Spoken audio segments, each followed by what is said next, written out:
যারা রোডে গাড়ি রেখেছো তারা রোড দিয়ে গাড়িটা একটু সাইডে করে দাও। লজের সামনে ফাঁকা আছে, সবাই গাড়িটা লজের সামনে রেখে দাও।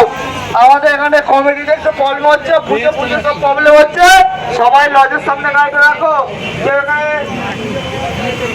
একবার বললাম, দ্বিতীয়বার বললাম, তৃতীয়বার গাড়িগুলো সব কিন্তু ট্রেনে ঢুকে যাবে। সবাইকে সাবধান করছি, গাড়িগুলো লজের সামনে রাখো। লজের সামনে বহু বড় ফাঁকা আছে, সবাই গাড়িগুলো লজের সামনে রাখো, রোডটা ক্লিয়ার রাখো। আর দ্বিতীয়বার বলবো না, দ্বিতীয়বার কিন্তু তৃতীয়বার গাড়িগুলো সব ট্রেনে ঢুকে যাবে।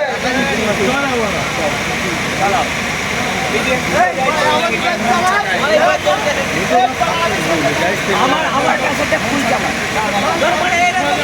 দিন